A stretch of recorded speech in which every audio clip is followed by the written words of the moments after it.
member for Banff-Kananaskis. Thank you, Madam Speaker.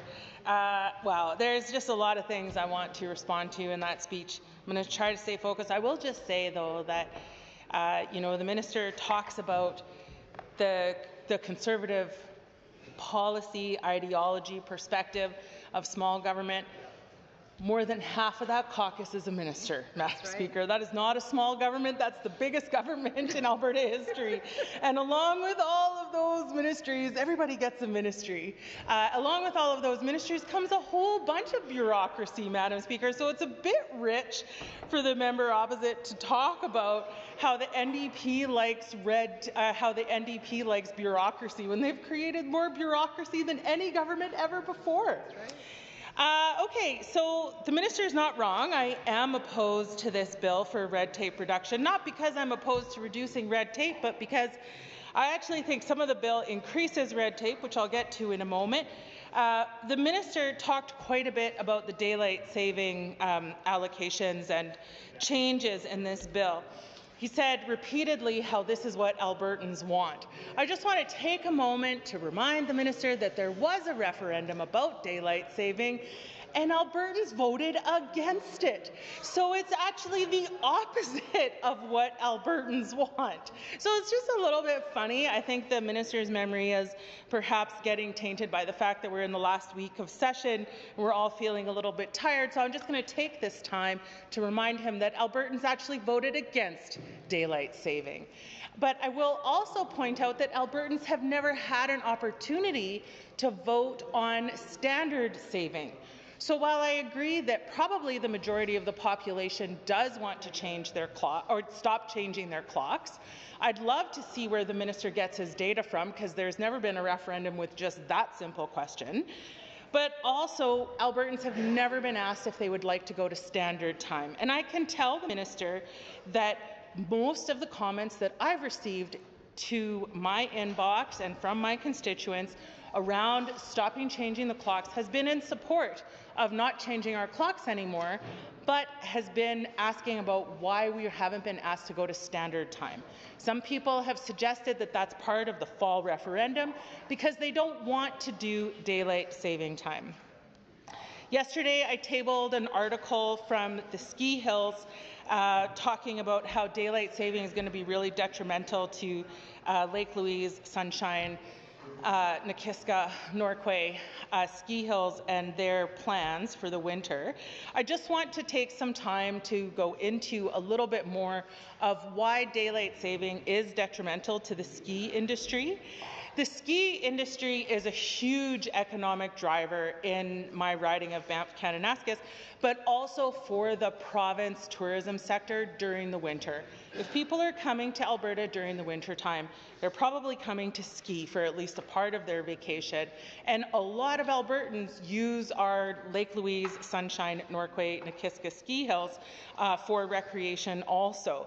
I know we've all enjoyed the slopes in my riding, and they're pretty great. So when I found out that I had constituents who were very upset about this, I did a totally unheard thing, Madam Speaker. I reached out to them to learn more about what the problem here was. So the first problem that the ski hills have is that this was a referendum question. This government talks a lot about direct democracy and wanting to listen to Albertans, but I guess not as it applies to daylight saving, because as I previously said, there was a referendum and now the government is choosing to ignore it. The minister and the premier have said that industry was consulted on this change to daylight saving, but that was not the case for the ski hills. When they approached the government to share their concerns, they were dismissed. They were told that we have to do this because BC is on daylight saving, and apparently we have to do whatever BC wants to do now.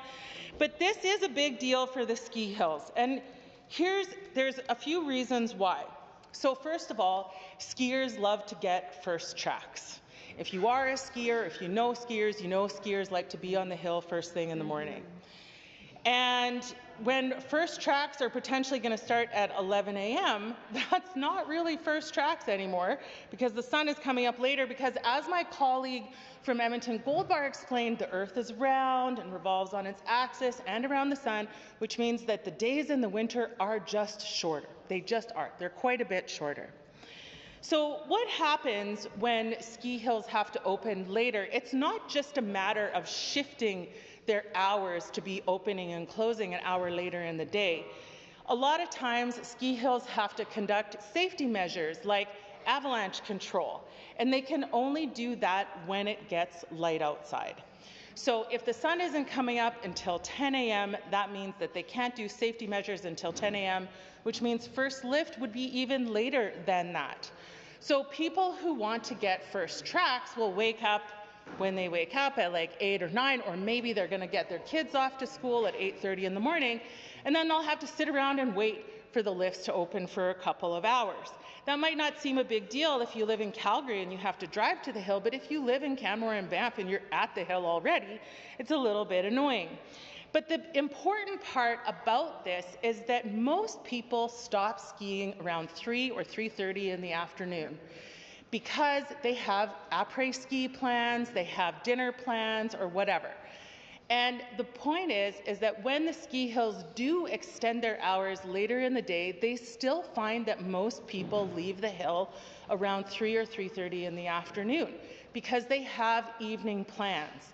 So it changes how people are going to be using the ski hill. It changes the amount of skiing time that is available for people. But importantly, it introduces this element of uncertainty and unpredictability into the whole tourism sector. One of the things I learned in my conversation with the ski hills is how all of these businesses are very intricately connected to each other. So if people ski an hour later, does that mean that they will also leave the hill an hour later? Does that mean that they will also get to the happy hour an hour later or have their dinner reservation an hour later? Does that mean that the Banff Centre needs to start offering concerts and evening events an hour later? Does it shift the whole entire activity of the town an hour later? There are ripple effects of this change that could affect a lot more than just the ski hills. And that introduces a whole bunch of uncertainty and question marks, I think, that we all have. The other thing is that December 21st is equinox. It's also time when people are doing their Christmas holidays in the mountains. Having that predictability of a ski hill that opens at first light, and at first light being at 10 a.m. or 9:30 a.m., that's important because our ski hills are actually connected to a whole bunch of other ski hills in the same time zone in Colorado and Utah. Ski hills work together to sell package trips to people to come ski North America, come ski the biggest hills in North America, and people come and they have this expectation that all of our ski hills are in the same time zone, and they get into the pattern of skiing, which is the same between all of the hills. Moving to daylight time reduces that consistency, creates more unpredictability and more confusion for tourists, because even if they're doing road trips, they will be going forward an hour in time and driving west. That's just a little bit of a mind game, but there is concern among the tourism industry that that will create people being late for flights or late for buses or late for tickets, because they won't be expecting to go forward in time when they're traveling in a westerly direction. Of course, tourism can adapt and systems can adapt, but it takes time. And if the minister thinks that daylight saving is going to reduce red tape for the tourism sector in Banff-Kananaskis, he's sorely mistaken. This measure will increase a whole bunch of red tape as all of these businesses figure out how their intermixed relationships will change. I also just want to emphasize that, I've lived in Banff-Kananaskis, I've lived in Canmore for almost 20 years. I've worked with ski hills in varying capacities over the years. I have not always agreed with the ski hills. They are, I've always agreed with ski hills. I tend to be, this will surprise you, Madam Speaker, an NDP voter. The ski hills tend to be quite conservative run in who owns them and how they operate, and we have disagreed over time. But we agree on this. Introducing unpredictability into tourism creates a problem for tourists who want to come and have their experience be totally seamless and not confusing. This will confuse people. That negatively impacts tourism. And in those conversations, I think that the members opposite should be concerned that they're losing votes from some of the most conservative people in my riding, who are no longer feeling quite so conservative. The government wants to double tourism by 2030. It wants to double tourism spend. It has all of these efforts to grow tourism, and yet every chance it gets, it hobbles the success of the tourism industry, increasing the levy, increasing taxes for rental cars, and now moving to daylight saving, which will dramatically affect tourism success in my riding. It's not in line with the referendum. It's not in line with direct democracy. It's not listening to Albertans. Albertans weren't even asked on this, so it's a little bit offensive for the minister to even say that he's listening to Albertans on this. He's not, because we weren't asked. I also want to raise concerns in this act about the AER, which I have spoken about in this House many, many times. There are aspects of this act that restrict the power of the AER to act on inquiries in relation to abandoned orphan wells and ground disturbances, also restricts their ability to hold hearings or to require public hearings. That sounds like red tape, Madam Speaker, but it's actually reducing accountability of the AER, which is already at issue, which myself and my colleagues have raised multiple times in this House. We have already seen dramatic interference from the Minister of Energy and Minerals in the decision-making of the AER by forcing a coal mining application to go through, even though it was already rejected. We've also seen the minister interfere in requiring public hearings to be cancelled for other coal mines. And all this bill does is make that interference possible and legal, and that is egregious. Also, changes to the Land Stewardship Act around regional plans and sub-regional plans.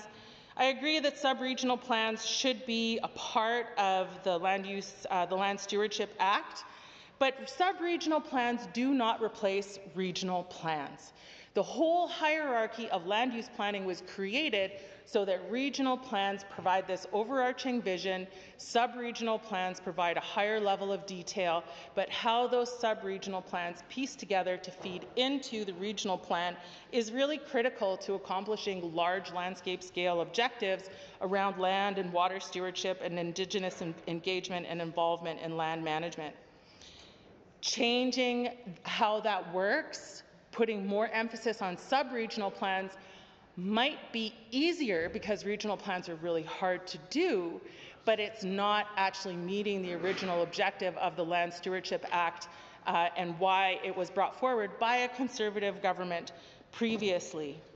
So I am concerned about that. I'm also concerned about the Land Stewardship Act allowing for increased powers for the minister to amend regional and sub-regional plans. I don't have a lot of faith in our current Minister of Environment and Protected Areas to even understand what land use planning is, let alone have the power to start amending regional and sub-regional plans. And I don't think that that should be a minister's responsibility. There are land use planning experts and a lot of other experts across Alberta that have a lot more to say about the effectiveness of regional plans and how they should be amended. A minister should be relying on those experts, not making decisions for him or herself. So I guess in conclusion, I really just want to say that daylight saving is a big deal for the tourism sector. The minister should have done a lot more due diligence talking to different tourism stakeholders and operators about how this would change their operations, how it would affect the people who are using those services, and he chose not to. And so for the minister to stand here and say, anytime any one of the UCP talks about direct democracy, I will laugh out loud from now on, because there was a referendum on this, people said no, government's doing it anyway, you're not listening to the people.